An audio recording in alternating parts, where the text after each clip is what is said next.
오늘 은혜 받고 성취될 하나님의 말씀은 누가복음 6장 39절에서 45절까지 말씀, 누가복음 6장 39절에서 45절까지 말씀, 제가 한 절 읽고 여러분 한 절 읽고 교독하겠습니다. 또 비유로 말씀하시되 맹인이 맹인을 인도할 수 있느냐? 둘이 다 구덩이에 빠지지 아니하겠느냐? 제자가 그 선생보다 높지 못하나 무릇 온전하게 된 자는 그 선생과 같으리라. 어찌하여 형제의 눈 속에 있는 티는 보고 내 눈 속에 있는 들보는 깨닫지 못하느냐? 너는 내 눈 속에 있는 들보를 보지 못하면서 어찌하여 형제에게 말하기를 형제여 나로 내 눈 속에 있는 티를 빼게 하라 할 수 있느냐? 외식하는 자여 먼저 내 눈 속에서 들보를 빼라. 그 후에야 내가 밝히고 형제의 눈 속에 있는 티를 빼리라. 못된 열매 맺는 좋은 나무가 없고 또 좋은 열매 맺는 못된 나무가 없느니라. 나무는 각각 그 열매로 아나니 가시나무에서 무화과를 또는 찔레에서 포도를 따지 못하느니라. 같이 읽읍시다. 선한 나무는 마음의 싸움에서 선을 내고 악한 자는 그 산 악에서 악을 내나니 이런 마음에 가득한 것을 입으로 말합니다. 교독한 말씀을 가지고 자신 상태를 보는 은혜라는 제목으로 말씀을 전가하기로 합니다. 옆에 분하고 인사합시다. 성령으로 보는 은혜를 사모합시다. 성령으로 보는 은혜를 사모합시다. 우리는 지금 누가복음의 말씀을 계속 받고 있습니다. 말씀의 목격자라는 말씀으로 시작해서 저와 여러분에게 중요한 분기점이 되는 말씀들이 있습니다. 그 중에서도 특별히 우리에게 굉장히 중요한 올해 저와 여러분 분기점이 되는 말씀은 새 포도주와 새 무드입니다. 하나님이 저와 여러분에게 또 우리 교회에 그리고 하나님이 이 시대를 향해서 주시고자 하는 새로운 은혜, 새로운 시간표, 새로운 인도를 위해서 우리에게 새로운 중심, 새로운 부대로 바뀌기를 하나님이 원하십니다. 자, 그러면서 예수님이 보시는 복과 화에 대한 이런 말씀과 함께 지난 주간에 아무도 할 수 없는 사랑에 대한 말씀을 받았습니다. 세상의 사랑은 give and take라고 했습니다. 주고받는 사랑, 받기 위해서 준다고 했습니다. 지난 주간 그 전주간에 우리 샤론이 생일이 있었습니다. 8월달에 보니까 8월달에 생일인 사람이 태원이도 여름에 태어나고 하여튼 태어난다 고생이 많았어요. 근데 이제 생일 때 되면 뭐 여러 가지 뭐 축하한다고 이제 그러니까 이제 우리 집에 보니까 그 받은 거를 이제 주소로 옮겨가지고 막 선물 이 선물 저 선물 뭐 요즘 또 젊은 사람들이 잘 안 주는 홍삼도 들어오고 막 결국 그건 저한테로 이제 덕을 보는 건데 이제 이 박스들이 막 와가지고 이제 이 보면서 누구 이름을 하는지 내가 보잖아요. 샤론이. 그러니까 속으로 어떤 생각이냐? 이거 다 줘야 될 건데 앞으로 이게 이제 많은 인간관계 때문에 이런 결과들이 와서 흐뭇할지 몰라도 이 전부 다 빚입니다. 이 기부엔 댓글로 보면 빚이다. 그런 생각을 합니다. 아무도 할 수 없는 그 사랑, 결국에는 십자가를 통과한 사랑을 하라는 의미가 있습니다.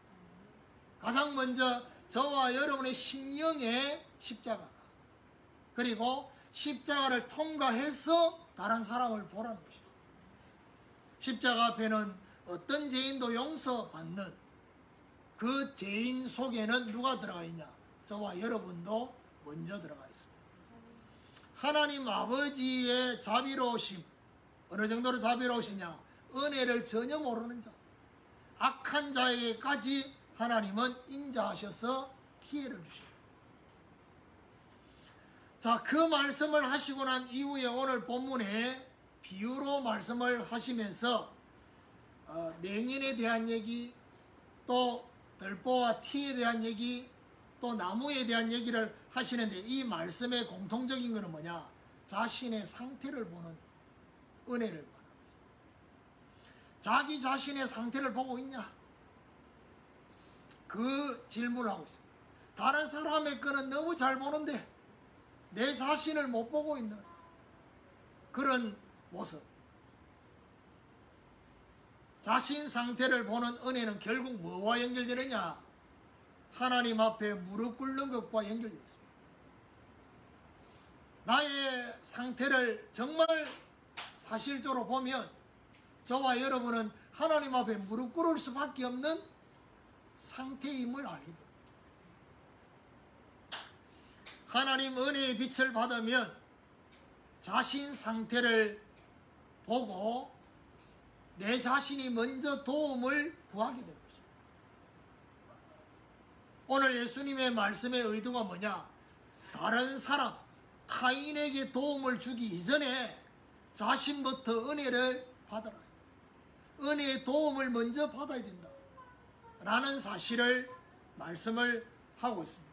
그러니까 바리새인과 서기관들에 대한 이 부분을 계속 조명하고 있는데 그 바리새인과 서기관들만이 아닙니다. 이 말씀이 다 적용이 되고 있습니다. 그래서 오늘 저와 여러분에게 성령의 도우심으로 저와 여러분의 내면의 상태를 볼 수 있는 그런 눈이 열려지는 축복이 있기를 예수 그리스도 이름으로 축원합니다. 그러면 첫 번째로 영적 맹인의 상태입니다. 39절에 또 비유로 말씀하시되 맹인이 맹인을 인도할 수 있느냐? 둘이 다 구덩이에 빠지지 아니하겠느냐. 자, 비유로 말씀하셨다. 결국 무슨 말이죠? 성령의 조명이 있어야 됩니다. 성령의 조명이 있어야지만이 영적 해석을 하게 됩니다.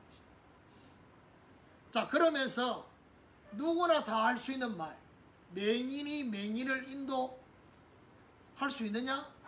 근데 맹인이 맹인을 인도할 수 없는데 맹인이 맹인을 인도하면 어떻게 되느냐?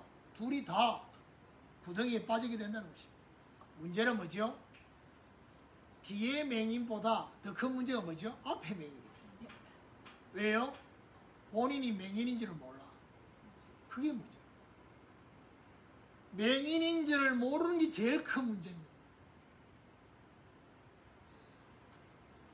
영적 맹인인 바리새인과 서기관들 특징이 뭐죠? 하나님을 전혀 보지 못하고 하나님을 가르치고 있어요. 하나님은 이런 분이야.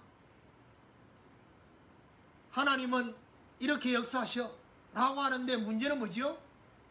본인들의 실제 삶에 그 하나님을 보지도 못하고 만나지도 못하고 있는 상태. 양심이 있으면 하나님은 이런 분일 거야 라고 하겠는데 그 양심이 어느 날부터 이게 무너져 버리면 뭐야 됩니까? 이럴 거야 라고 안 하고 이런 분이야 라고 말하는 것이죠. 이게 오래되어 버렸습니다. 근데 중요한 건 뭐죠? 하나님을 실제로 대면하는 삶은 안 되는 겁니다. 우리가 예배를 드리면서 오늘도 하나님을 대면하고 하나님을 내가 만나고 있느냐? 너무 중요합니다. 말씀을 들으면서 내가 지금 하나님의 음성을 듣고 있느냐? 중요합니다. 그거 없으면 그냥 설교만 듣고 있다고 한다면 성경 풀이만 이해하는 것으로 끝납니다. 하나님을 전혀 보지 못하고 있다. 그 기준이 뭡니까? 뭘 가지고 하나님을 전혀 못 보고 있다라고 말할 수 있습니다. 그거는요, 하나님이 자기를 볼 수 있도록 알려주신 그 길을 보지 못하고 있습니다. 예수님 말씀하셨습니다. 내가 곧 길이요 진리요 생명이니 나로 말미암아 자는 아버지께로 올 자가 없고 나를 본 자는 아버지를 보았고 아버지를 본 자는 나를 보았다. 아버지를 진짜 봤냐? 나를 보게 된다. 목수의 아들, 목수 요셉의 아들 예수가 아니라 하나님의 아들 그리스도를 보게 된다는 것이에요. 하나님을 볼 수 있는 그리스도, 그 그리스도가 안 보이는 것입니다. 40절에 제자가 그 선생보다 높지 못하나 무릇 온전하게 된 자는 그 선생과 같으리라. 좋은 말처럼 보입니다. 여기서 제자는 맹인의 제자를 말합니다. 그 맹인의 제자가 스승보다 높지 못한다. 그런데 온전해지면 그 선생과 같다. 결국 맹인이 제자가 돼도 맹인이라는 것입니다. 수준이 똑같다는 것입니다. 결국 오늘 저와 여러분에게 뭐가 필요합니까? 여러분 구약 성막에 보면요, 성소와 지성소가 있습니다. 그 성막 안에는 어마어마한 덮개로 덮어져 있기 때문에 성막은 굉장히 어둡습니다. 그래서 그 어두운 성막 안에 들어가기 위해서 24시간 꺼지지 않도록 하는 게 있습니다. 그게 바로 등잔대의 불입니다. 그리고 향을 24시간 계속 향이 올라간다. 근데 이 등잔대의 불이 어디를 향해서 비추고 있느냐? 맞은편 떡상에 비추고 있습니다. 이 등잔대는 결국 뭘 말하느냐? 성령의 조명을 말합니다. 성령의 도우심이 있어야지 하나님이 저와 여러분이 주시는 말씀을 제대로 알게 되고 먹게 되고 듣게 된다는 것입니다. 오늘 저와 여러분 영적 맹인의 상태에서 성령의 도우심으로 그리스도로 하나님을 보는 은혜를 받는 이 축복이 저와 여러분 있게 되기를 예수 그리스도 이름으로 축원합니다. 두 번째로 눈 속에 있는 들보입니다. 41절에 보니까 어찌하여 형제의 눈 속에 있는 티는 보고 내 눈 속에 있는 들보는 깨닫지 못하느냐. 예수님의 원래 직업이 뭐였습니까? 목수였습니다. 예수님은 누구보다도 이 목수의 일과 관계된 나무에 대해서 너무 잘 알고 있습니다. 형제의 눈 속에 있는 티는 보고 내 눈 속에 있는 들보는 깨닫지 못하느냐. 이 티와 들보는 어떻게 연결되느냐. 티는요 나무 부스러기입니다. 그런데 들보는 우리로 쉽게 표현하면 대들보, 건물을 짓는데 건물에 쓰이는 무거운 목재와 같다. 그런데 이것이 실제로 재와 연결되어졌을 때 이 들보와 티를 재와 연결해서 보면 이 들보와 티는 어떤 거냐? 들보는 커다란 범죄입니다. 티는 뭐냐? 조그만한 실수입니다. 그러니까 커다란 범죄를 하고 있는 사람이 조그만한 실수를 하고 있는 사람을 향해서 지금 지적하고 있는 것입니다. 우리는 바로 연결하면 이 윤리적인 걸 생각하잖아요. 근데 하나님 보실 때는 그것도 그거지만 커다란 범죄가 뭐냐? 하나님을 못 보게 하는 것입니다. 하나님을 보지 못하도록 계속해서 영적으로 어둡도록 만드는 이게 어마어마한 범죄라는 것입니다. 그런데 중요한 것은 뭐지요? 이 티를 빼려고 하는데 정말 예수님이 말씀하시려고 하는 얘기는 티를 빼려고 하는 이 사람이 정말 이 사람에게 도움을 주려고 티를 빼려고 하느냐는 겁니다. 아니라는 겁니다. 도움을 주는 것보다 비판하고 비난하는 것이 목적인 겁니다. 네 눈 속에 티 있어. 그래서 예수님이 42절에 너는 내 눈 속에는 들보를 보지 못하면서 어찌하여 형제에게 말하기를 형제여 나로 내 눈 속에 있는 티를 빼게 하라. 할 수 있느냐? 외식하는 자여, 먼저 내 눈 속에 있는 들보를 빼라. 그 후에 내가 밝히 보고 형제의 눈 속에 있는 티를 빼리라. 들보부터 빼라는 겁니다. 자, 그러면 여기서 말하는 들보가 뭡니까?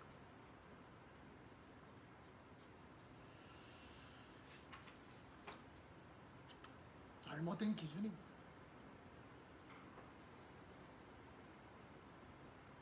저와 여러분, 잘못된 기준이라고 생각되지 않으면 결국 그것이 율법적 잣대가 되는 것입니다. 예수님이 말씀하시려고 하는 바리새인과 서기관들에게는 직접적으로 이 잘못된 기준이 뭐냐? 율법적인 것입니다. 이것이 그들에게 커다란 들보가 되어 있습니다.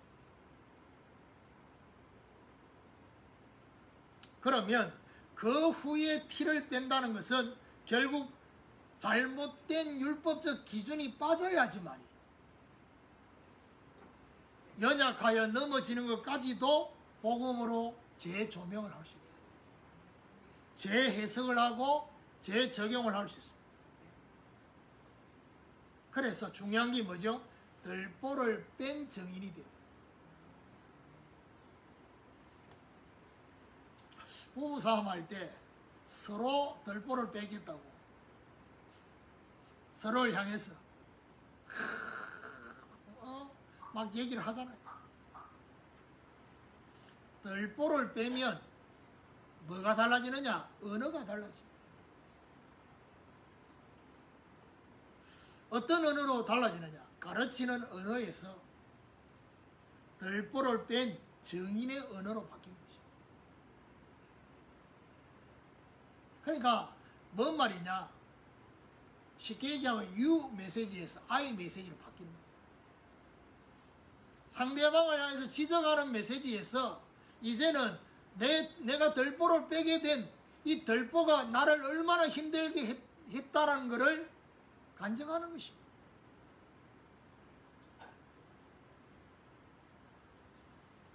오늘 이 말씀을 들으면서 우리는 뭘 찾아야 되겠습니까? 나의 영적 상태가 혹시 맹인의 상태는 아닌지, 내 안에, 내 눈에는 다른 사람을 쳐다보고 할 때 내 안에는 들보가 있지는 않는지 이 질문을 해봐야 됩니다.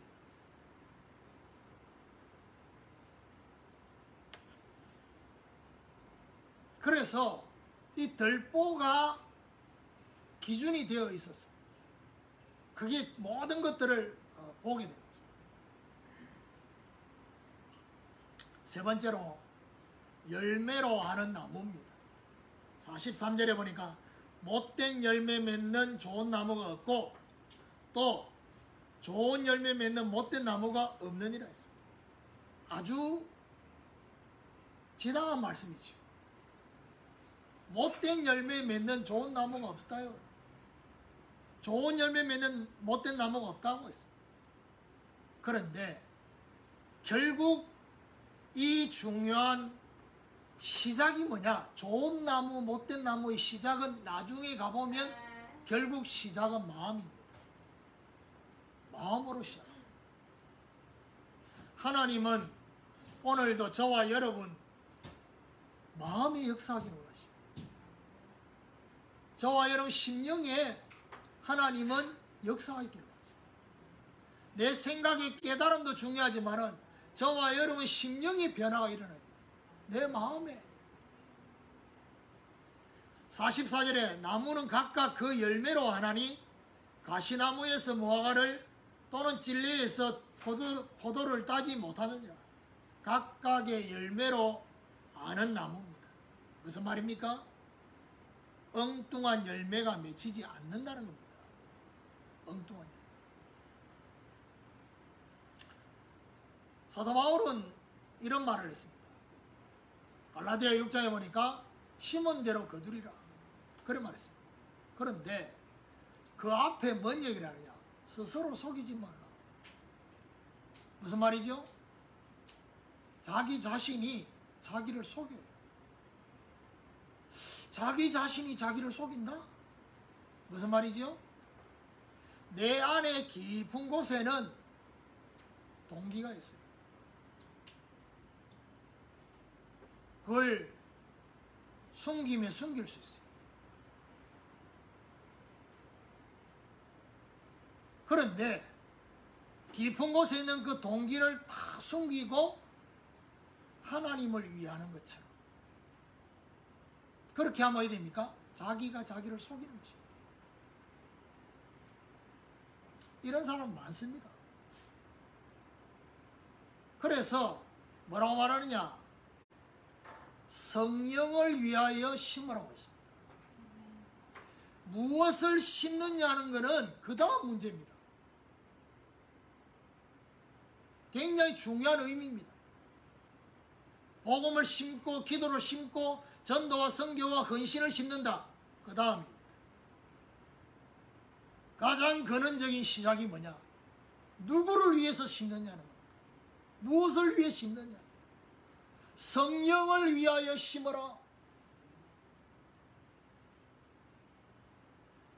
복음을 심는다고 하는데, 기도를 심는다고 하는데 성령을 위하지 않고 자기를 위하고 있다. 썩어질 것을 위하고 자기 배만 채우는 것을 심는다고 한다. 결국 심은 대로 거두게 되는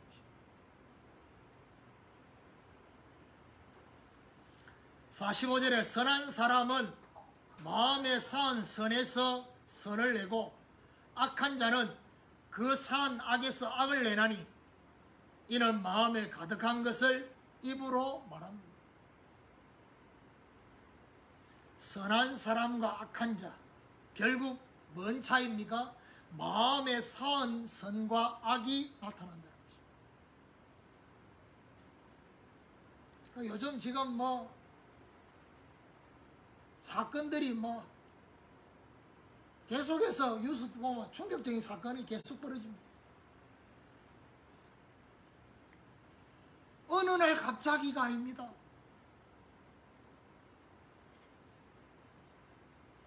벌써 4개월 전에 범죄를 실행하려고 4개월 전에 그걸 주문해서 사고, 그러면 적어도 4개월 전부터 시작했다는 거죠. 그러면 그 4개월 전에 그걸 사려고 마음 먹으려고 하면 꽤 오랫동안 그 마음에 이런 것들이 쌓여있죠. 뻔합니다.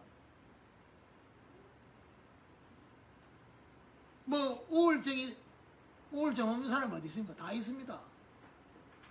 그럼 목사는 없냐? 있습니다. 우울한 감정, 마음이 왜 없어? 있어요. 문제는 뭐냐? 그걸 어떻게 해결하려고 하느냐가 문제지요. 하나님이 마음과 생각을 지키지 않으면 우울할 수밖에 없습니다.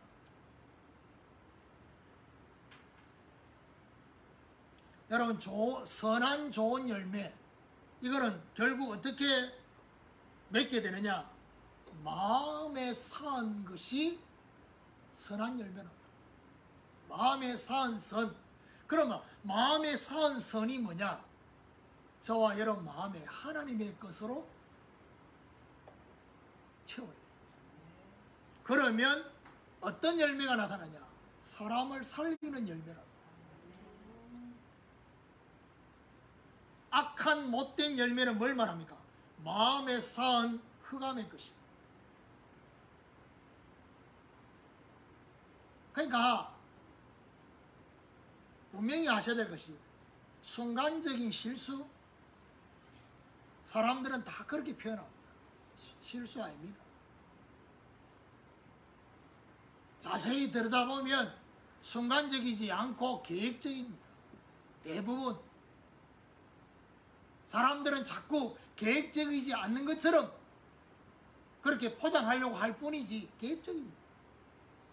구약에 여러분 지금 민수기 말씀 중에 이제 여러분 후반부에 마지막 가면 뭐가 나오면 도피성 나옵니다.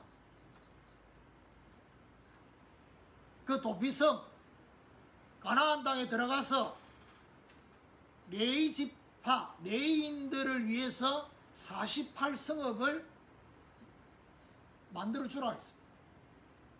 그 48성읍 중에 6성읍을 도피성으로 가나안 땅에 3개, 이번 주간에 여러분 금요기도에 보면 가나안 안 들어가겠다고 하는 지파가 나옵니다. 루벤 지파하고 단 지파. 근데 이제 웃기는 거는 루벤 지파, 단 지파만 안 들어가는 게 아니고 나중에 보면요, 므낫세 반 지파, 므낫세 반 지파, 므낫세를 지파를 반 쪼개 가지고 하나는 요단 이 동쪽에, 그 반틈은 요단 서쪽 가나안 땅에. 므낫세 지파는 웃깁니다. 이래 반틈씩 나눠가지고 이렇게 들어. 그래서 요단 이 동쪽에도 3군데 도피성을 만들어놨어요. 근데 그 도피성은 결국 누구를 위한 거냐? 부지 중에 살인한 사람. 살인할 의도가 없었던 겁니다. 그런 경우 있습니다. 예를 들면 막 실갱이 하다가 밀쳤는데 그 사람이 넘어지면서 머리를 깨져가 죽을 수 있어요. 그게 살인하려고 한 게 아니다 말이에요. 그런 사람을 보호하기 위해서 도피성을 만들어라. 그런데 하나님이 분명하게 말합니다. 살인할 의도가 있으면 죽이라 했습니다. 살인할 의도가 있는 살인자는 죽이라고 했습니다. 그래서 우리나라 전 세계 법에도요, 고의적이고 계획적인 범죄는 형량이 더 높습니다.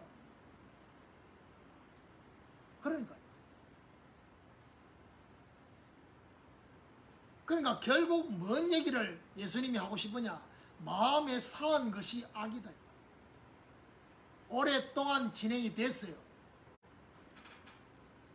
그래서 결국 뭐죠? 사람을 죽이는 열매를 맺는 것입니다. 오늘 저와 여러분 여기서 우리는 뭘 봐야 됩니까? 하나님의 것으로 채워야 됩니다. 저와 여러분 하나님의 것으로 채워야지 많은 사람을 살릴 수 있습니다. 더 나아가서 누구까지요? 후대까지 살리는 것입니다.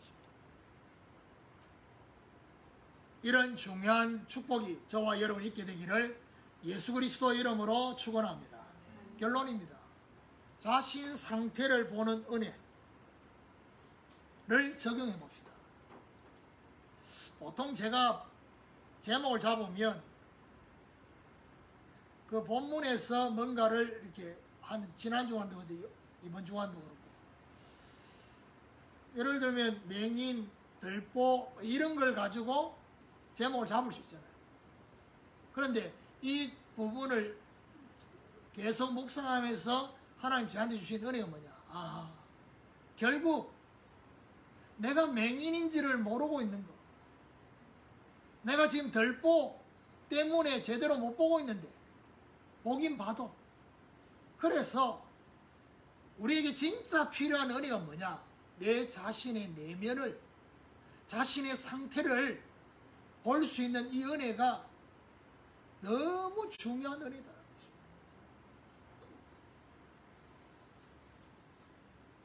그래서 어떻게 적용해야 되겠습니까? 나의 상태는 어떠한지 질문해 봐요. 성삼위 하나님의 빛으로 볼 수 있는 은혜가 저와 여러분에게 임하는, 영적으로 보지 못하는 것, 성령으로 보는 은혜를 삼아야 됩니다.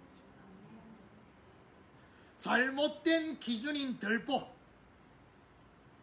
뭘로요? 그리스도 복음으로 그 들보를 빼내는.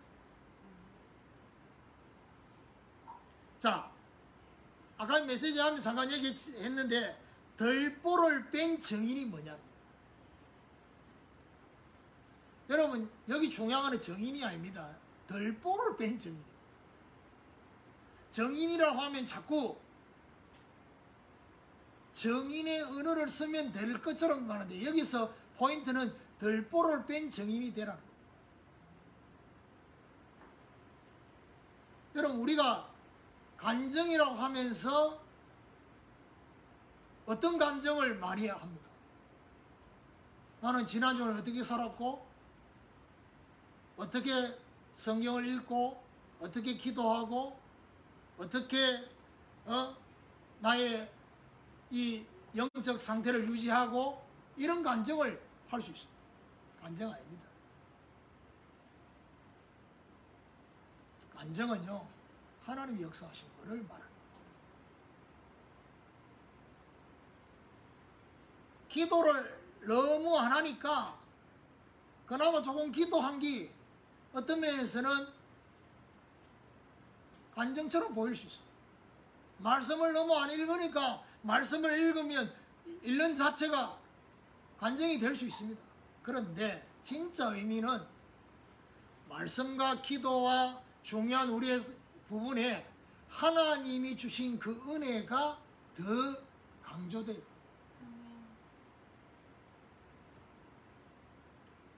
그러면 들보를 뺀 정의는 뭘 말합니까? 어떤 간증이 나와야 되겠습니까? 잘못된 기준으로 힘들었던 상태입니다. 잘못된 기준으로 힘들었던 것에 대한 간증이 나와야 되는 거예요. 내가 이 잘못된 기준 때문에 내가 힘들었고 다른 사람을 힘들게 했던 것, 그 간증이 나와야지 들보를 뺀 증인입니다. 나는 어떻게 살고 있고 어떤 은혜를 받고 있고 그 말을 하라는 게 아닙니다. 내 안에 들어온 이 잘못된 들보 때문에 내가 힘들었어요. 상대방이 나를 힘들게 하는 것보다 더 힘들었어요. 왜요? 그 들보 때문에. 상대는 나한테 터치를 했는데 나는 그야말로 어마어마한 대못을 받는 것처럼 그게 들보가 내 안에 있었어요. 그것 때문에 내가 힘들었다는 거. 그 간증을 하라는 겁니다.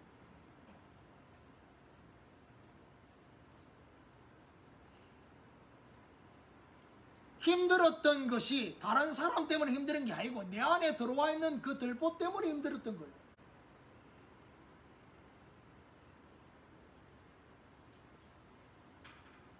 이런 간증 거의 안 합니다. 이런 간증이 나오면요, 모든 사람의 생각을 그리스도께 무릎 꿇게 만드는 역사가 일어납니다. 그리고 하나님의 것으로 삼는 마음이 돼요. 그래서 어떻게 해요? 내 안에 하나님의 것으로 충만하면요, 어떻게 해요? 사람을 살리는 빛의 사람이 돼요. 그래서 타인에게 진정으로 도움을 주기 위해서 오늘 이 말씀은 결국 뭘 말합니까? 자신의 상태부터 봐야 돼요. 자신의 상태.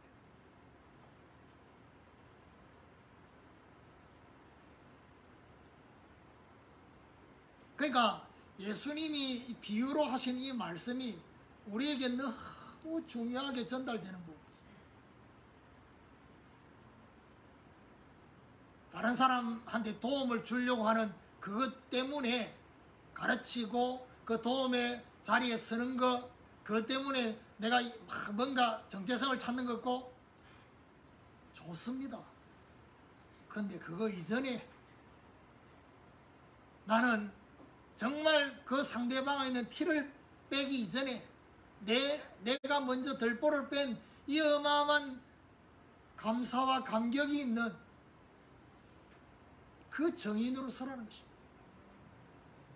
오늘 이런 은혜가 저와 여러분의 심령에 그리스도의 빛으로 조명되어지는, 성령의 빛으로 조명되어지는 그런 은혜가 이번 한 주간 동안 저와 여러분이 있게 되기를 예수 그리스도 이름으로 축원합니다.